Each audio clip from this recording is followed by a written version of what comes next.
irmãos, a paz do Senhor Jesus, amados. Amém. Graças a Deus. Está tudo bem com vocês? É uma alegria poder estar aqui nesta oportunidade. Eu louvo a Deus por estar aqui na casa do Senhor. Não existe lugar melhor do que este, de estar aos pés de Jesus, de estar na casa de Deus. Eu costumo dizer que, mesmo com lágrimas, o melhor lugar é aos pés de Jesus. Louvo a Deus pela vida da igreja, obrigado pela maneira carinhosa com que nos recebe. Podeis tomar assento, por favor. E agradecer a Deus pela vida aqui dos pastores, pastor Celso, pastor Valdemir, o varão nós estamos familiarizando, é o Paulo, nome familiar. Demais obreiros da casa de Deus, Deus continue abençoando a vida de vocês. Obrigado pela maneira honrosa, carinhosa com que nos recebe. Nossa irmã Ana, minha tia, de longas datas, vinha aqui cooperar nos trabalhos que ela estava envolvida, desde solteiro, né, irmã? É uma segunda mãe, assim como demos um segundo pai aí para Jussiara, e a nossa comunhão é bem antes do casamento, e aumentou mais ainda, né? Louvo a Deus pela vida desse casal, pela maneira com que Deus os tem abençoado na sua obra. Suas filhas e filhos carreguei no colo e agora eu estou vendo que eu fiquei velho. Mas olha, nem tanto, mas pelo menos a Gabi, daí para lá, né? E aí eu falei, meu Deus do céu, já são senhoras, casadas. E aí eu falei assim, o tempo chegou, Deus. Mas graças a Deus que estamos de pé e ainda envolvidos na obra de Deus, aguardando o dia glorioso da sua vinda. Amém, meus irmãos? Sem delongas, mais uma vez, obrigado. Convido para que abramos as nossas Bíblias. O pastor Valdemir, ele leu um texto que está em Lucas 4, na sequência, aí no capítulo 5. É o texto que eu gostaria de tomar como meditação. É o texto que o Senhor colocou no meu coração. Falou mais forte quando o pastor Valdemir leu nesse contexto. E eu debrucei sobre o capítulo 5. E eu gostaria de compartilhar dessa mensagem com os irmãos. É um texto um tanto familiar. E eu já recebi a mensagem, está no coração. E na graça de Deus, na manifestação do Espírito Santo, quero compartilhar com os irmãos dessas ricas lições. Amém? Lucas, capítulo de número 5, versículo 1 a seguir. Os irmãos acharam?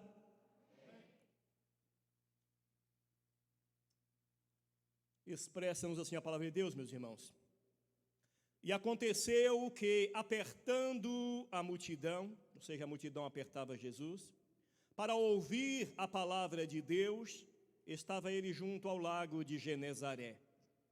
E viu estar 2 barcos junto à praia do lago, e os pescadores, havendo descido deles, estavam lavando as redes. Outra tradução diz, consertando as redes. Entrando num dos barcos, que era o de Simão, pediu-lhe que o afastasse um pouco da terra. E assentando, ensinava do barco a multidão. E quando acabou de falar, disse a Simão, faze-te no mar alto e lançai as vossas redes para pescar.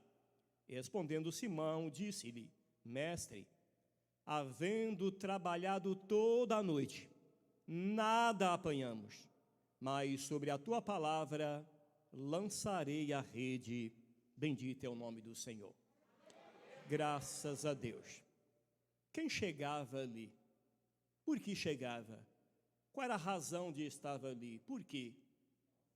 Desde a queda, ou se preferirmos, ainda antes da queda, ainda antes do homem ali no Éden, lá no eterno passado, a Bíblia Sagrada diz, no livro de Jó 42, que Deus formava o cosmo, o espaço sideral, os astros. E os anjos que são anteriores ao cosmo, eles viam Deus criando o universo e batiam a palma. E ficavam maravilhados pela obra de Deus. Acerca de Jesus, a palavra diz que nada do que foi feito se fez sem Ele. e tudo é dele e para ele, e ele mesmo é a razão de toda a criação. Naquele mundo angelical, um ser, uma criatura, um querubim, por nome Lúcifer, intentou no seu coração subir acima do trono de Deus, ou acima das mais elevadas estrelas, e fazer o seu trono junto ao trono de Deus e ser semelhante ao Altíssimo.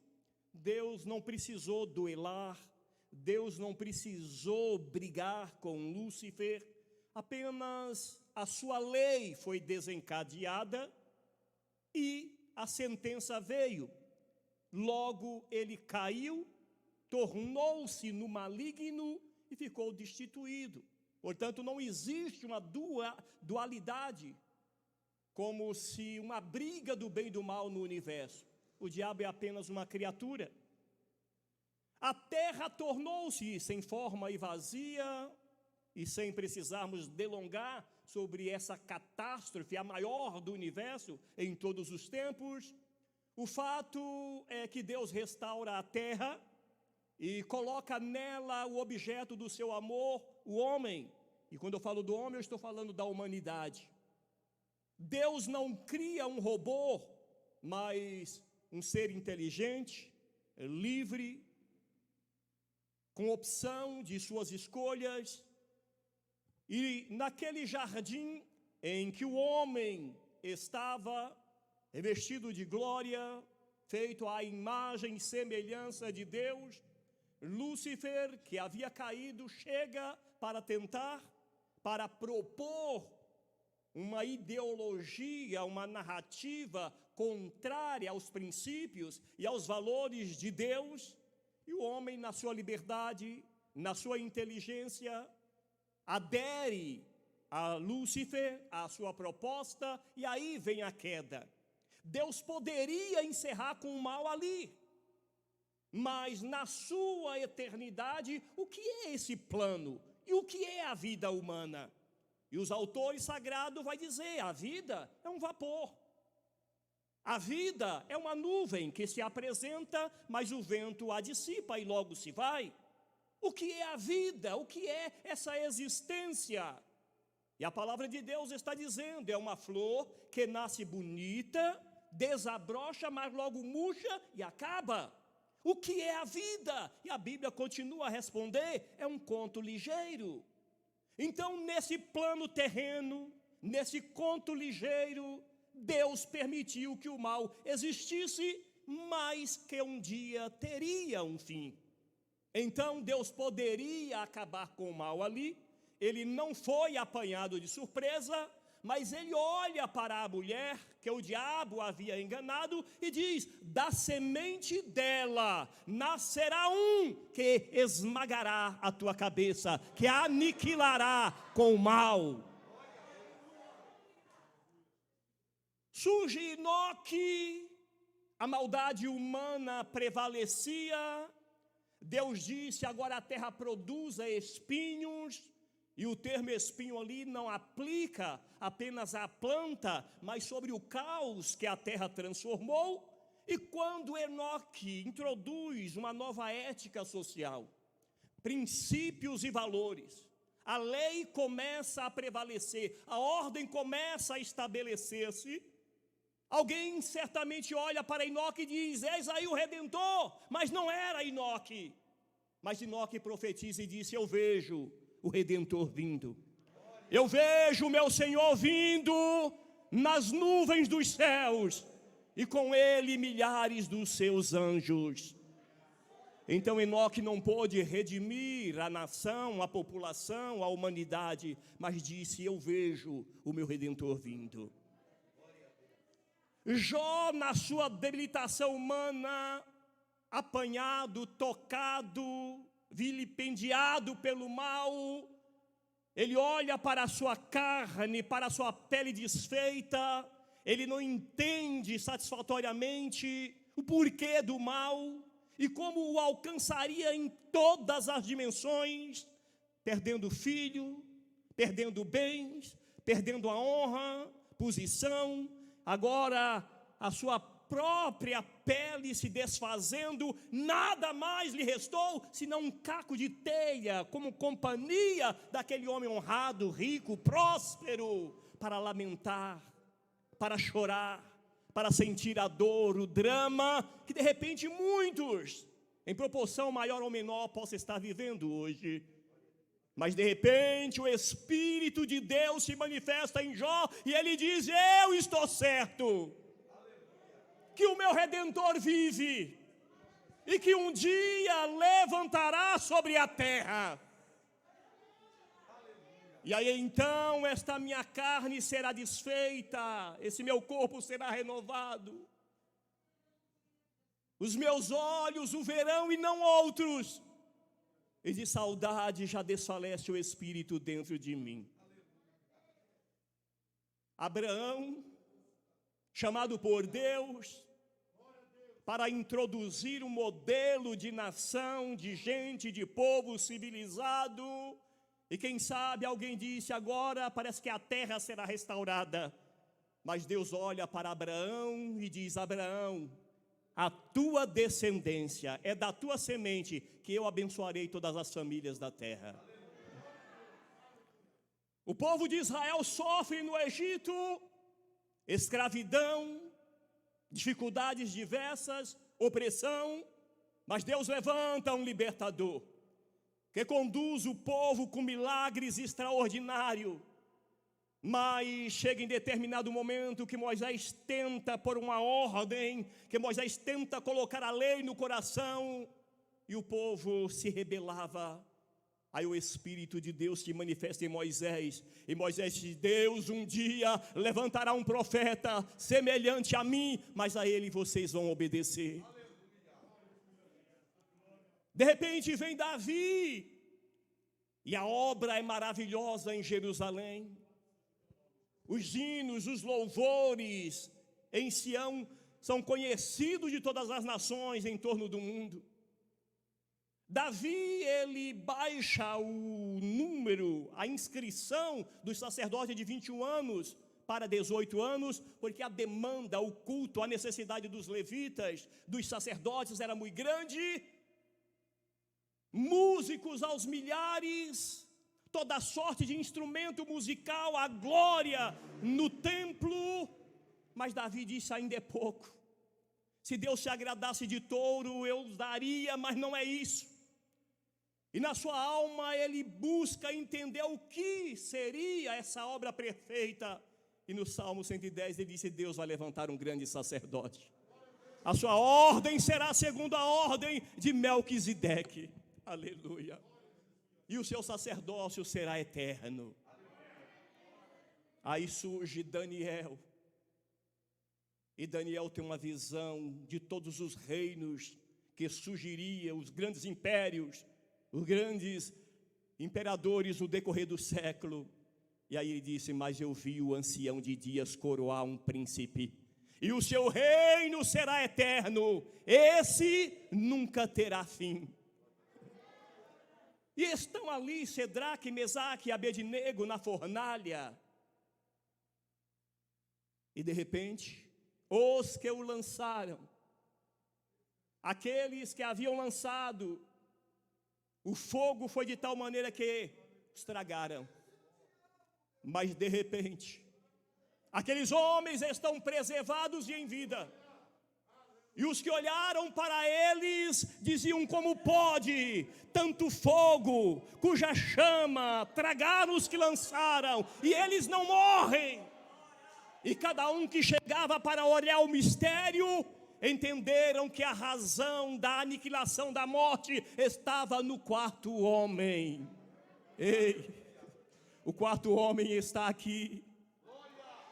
O homem da fornalha está aqui para impedir a tragédia, para impedir a morte, para aniquilar o mal.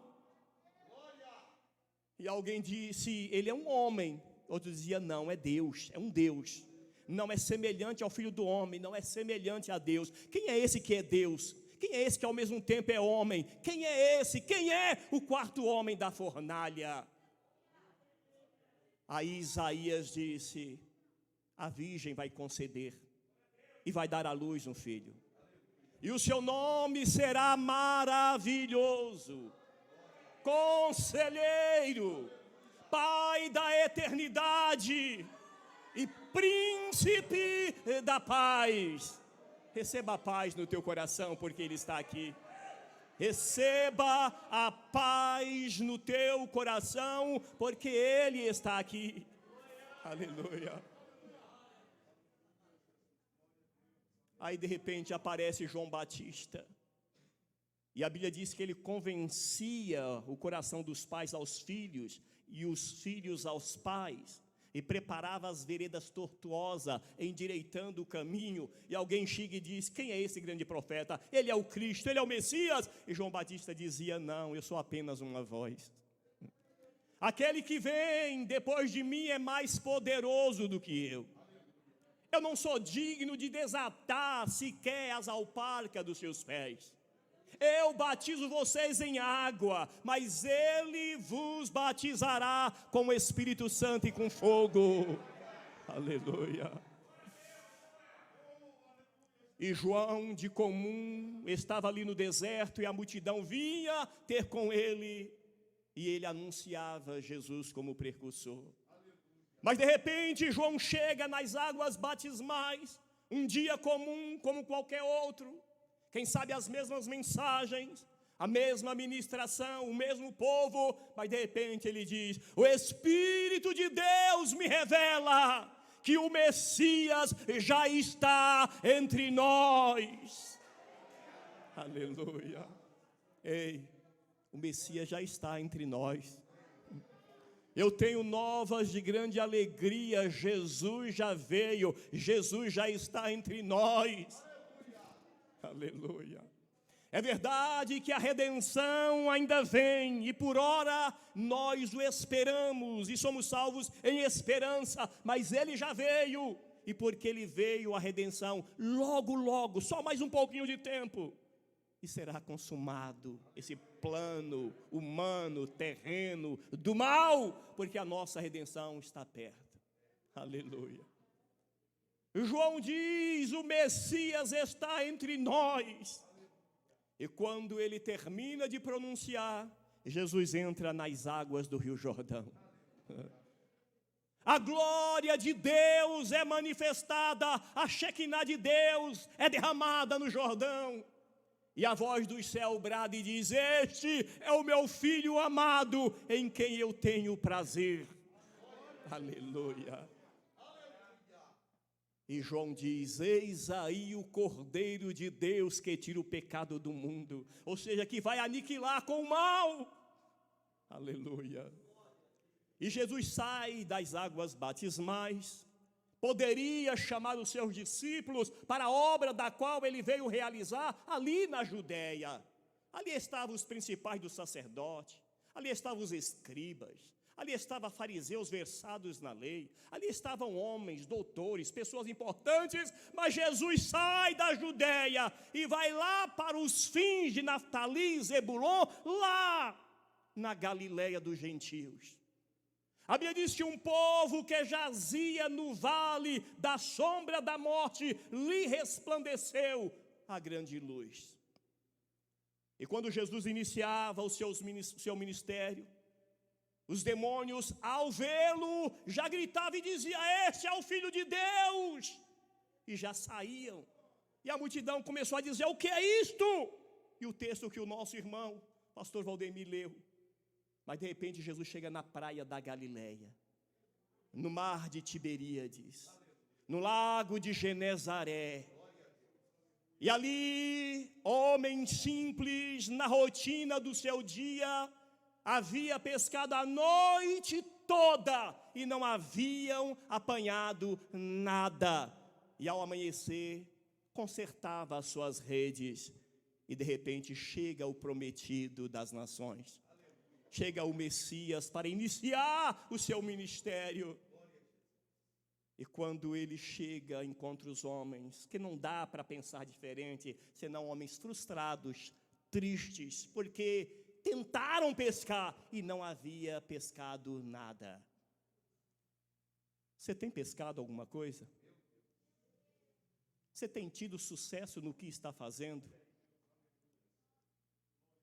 Existe mais traumas do que sucesso?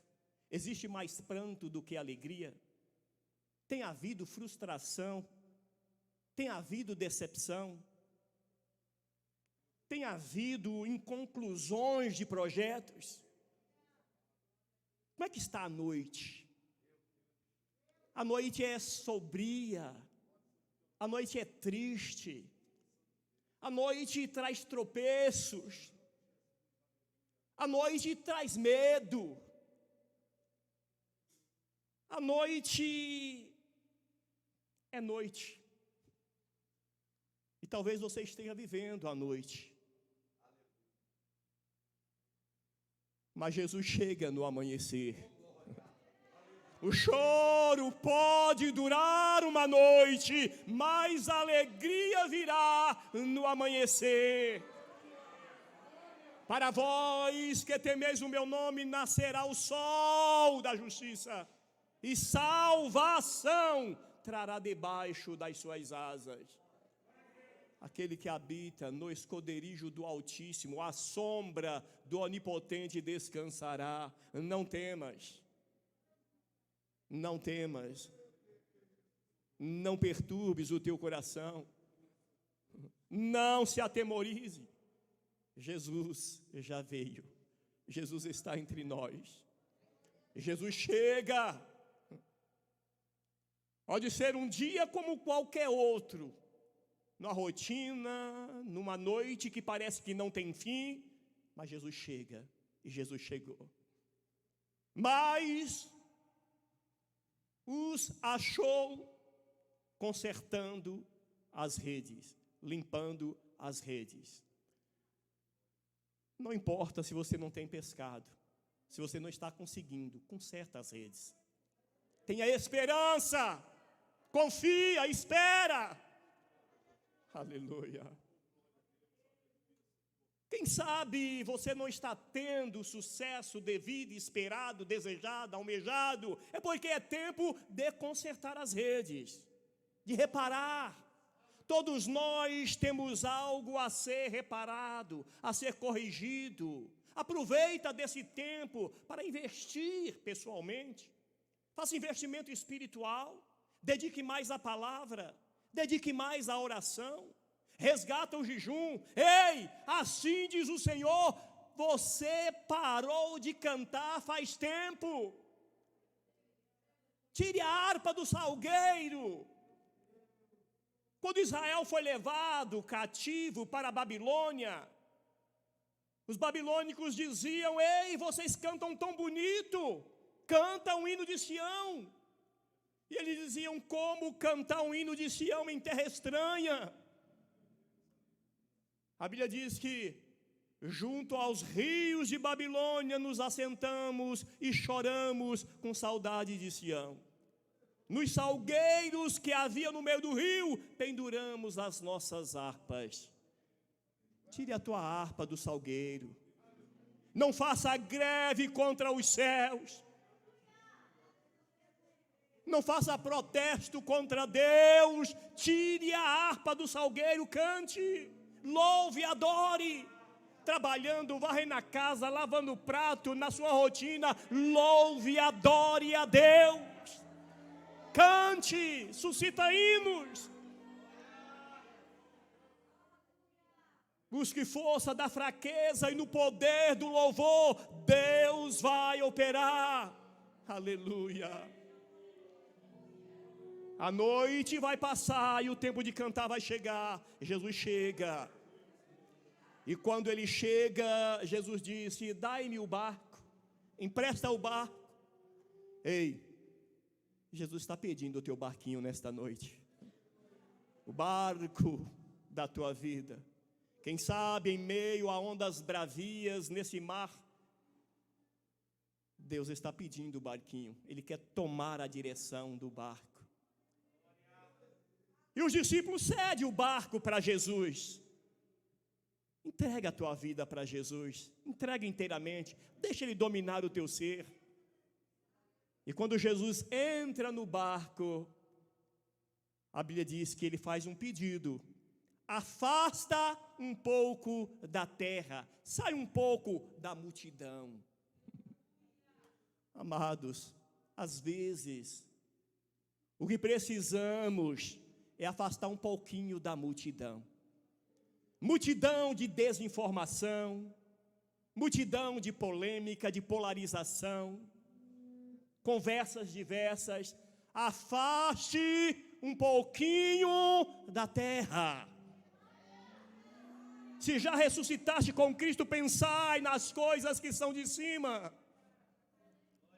Quando Deus chama Abraão, o Senhor disse: sai da tua terra, da tua parentela, e vai a um lugar que eu te mostrarei. O termo na etimologia, ali no original, sai, quer dizer, afasta desse meio, vem para dentro de ti mesmo, e eu te seguirei, e eu caminharei contigo. Aleluia.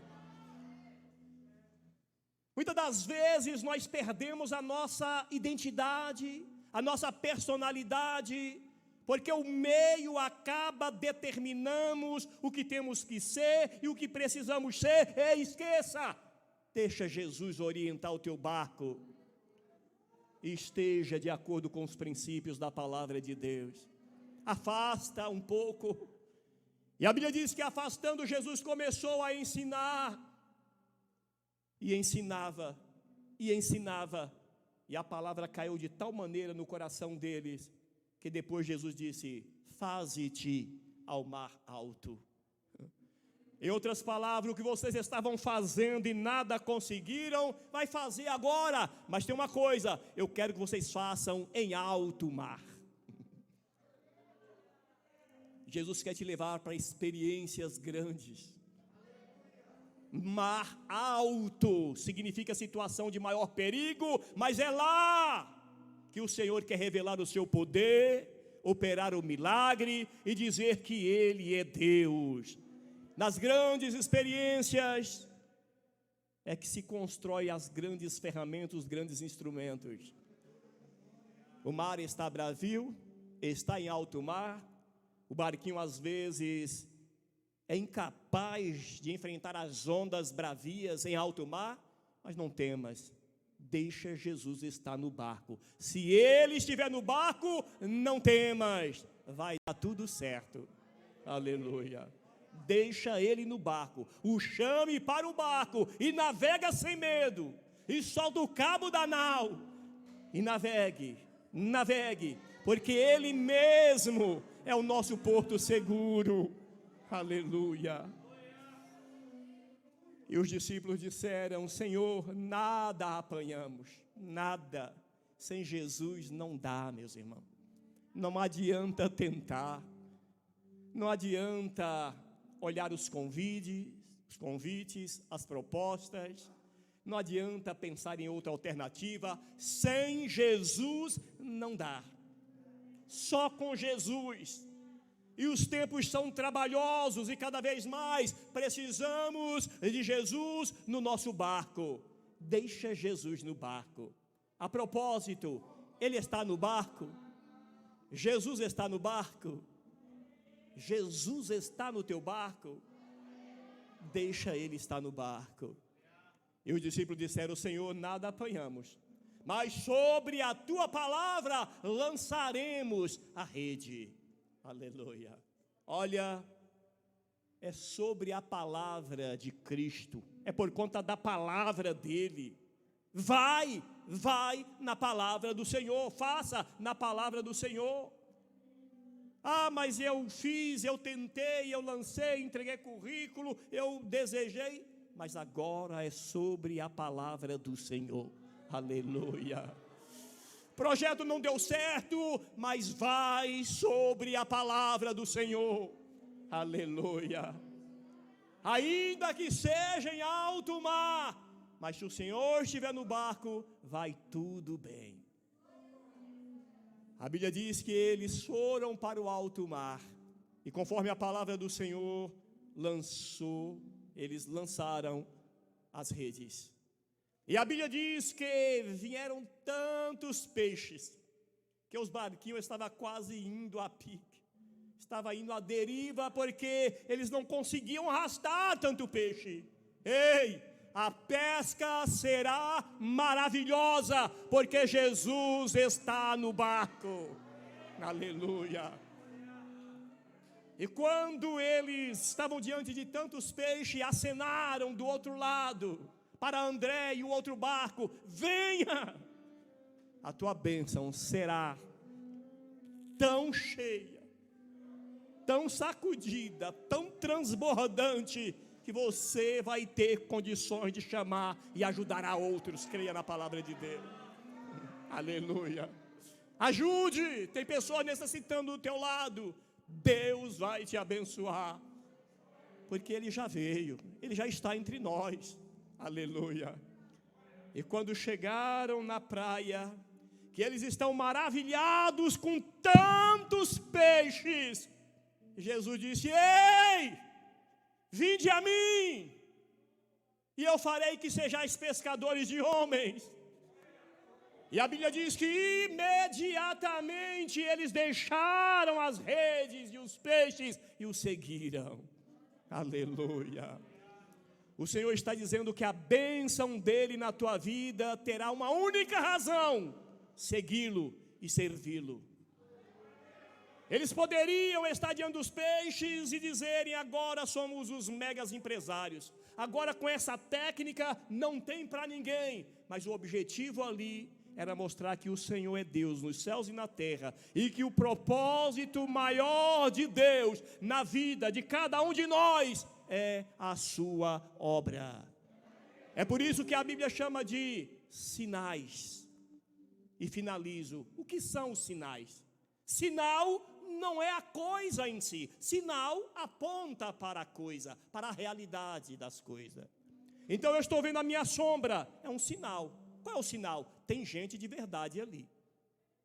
Eu vou até a árvore e ela está florida, tem flores, tem um sinal, sinal que vem fruto.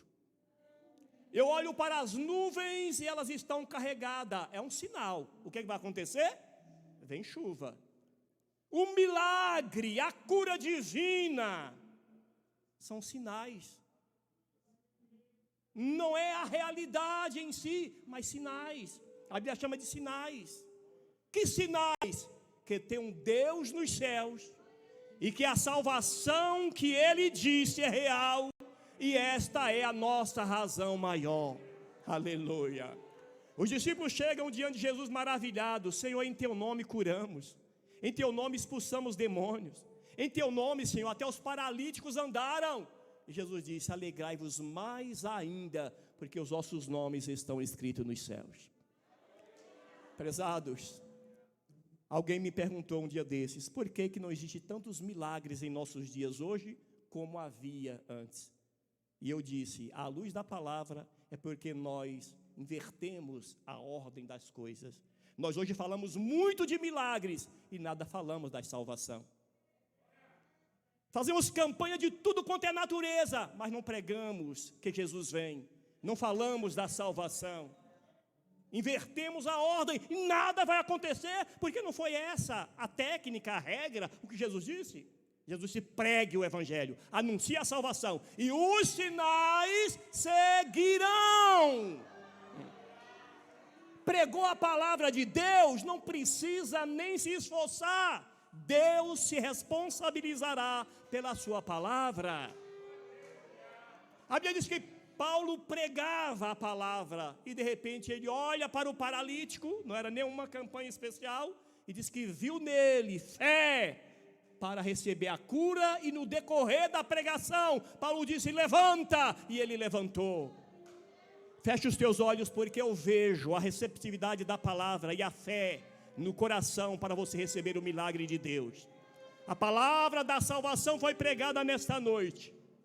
Anunciamos Jesus, que desde o Éden, o próprio Deus disse: da semente da mulher levantarei um para aniquilar o mal. Veio Enoque, veio Jó, Moisés, Davi, veio profetas e outros profetas, veio João Batista, e Jesus veio. Nós anunciamos Jesus. Nós falamos de Jesus. Nós falamos do grande Redentor que veio e que disse que muito em breve virá. Esse é o plano da salvação, é a porta da graça, mas Jesus disse que em breve vem para em definitiva aniquilar o mal. Esse é o Jesus que anunciamos, é a salvação que anunciamos, e porque a palavra de Deus foi pregada nesta noite, os sinais seguirão. Feche os teus olhos. Querido Deus, o bem maior que temos na face da terra és tu, é a salvação, é esta revelação gloriosa, e sabemos pelo tempo que muito em breve o Senhor virá. Corrobora com a tua igreja, conforme a tua promessa. E nesta hora, ó Deus, se tem um irmão enfermo, eu ministro pela tua palavra a cura. Receba a cura em nome de Jesus. Alcança, ó Deus, a vida deste irmão, a vida desta irmã, e traz a cura para a glória do teu nome. Os exames têm revelado positivo, mas o Senhor tem o poder nesta hora de aniquilar. Visita esta irmã no seu lar. Olha a aflição, olha a peleja. Querido Deus, traz a tua paz, traz o teu bálsamo, traz a direção. Senhor, salva naquela casa, conforme o pedido e as lágrimas dos teus filhos que suplicam por salvação ali. Traz livramento, amado Deus. Traz direcionamento para a vida, para aqueles que te clamam. Protege e abençoa a vida de cada um que aqui estão na tua casa. Aumenta a fé, a esperança do dia glorioso da tua volta. E não deixe que nunca eles te tirem do barquinho, ó Deus. Ainda que em águas bravias, que o Senhor possa sustentá-lo, guardá-los e abençoá-los em todos os seus caminhos. Receba a manifestação do Espírito de Deus para a cura, para a paz e para o direcionamento e sobretudo para a esperança do dia glorioso da volta de Jesus. Graças a Deus. Graças a Deus. Podemos ter um amém? Graças a Deus. Amados, eu tenho um canal no YouTube, a propósito, Pastor Adelício Alves. Nós estamos ministrando um seminário sobre escatologia, falando da vinda de Jesus. Nós estamos ministrando 20 aulas, de 15 a 20 minutos. Se você tem desejo, se você pretende saber se de fato estamos nos tempos do fim ou não, se os sinais evidenciam a volta de Cristo ou não, acompanhe ali nesse canal, se inscreva lá no canal do YouTube, Pastor Adelício Alves. Achando, você segue essas aulas e nesse sentido, ouvindo a palavra de Deus, a transmitindo e aumentando a esperança desse dia glorioso que está às portas. Deus abençoe. Pastor, muito obrigado. Deus abençoe, muito agradecido.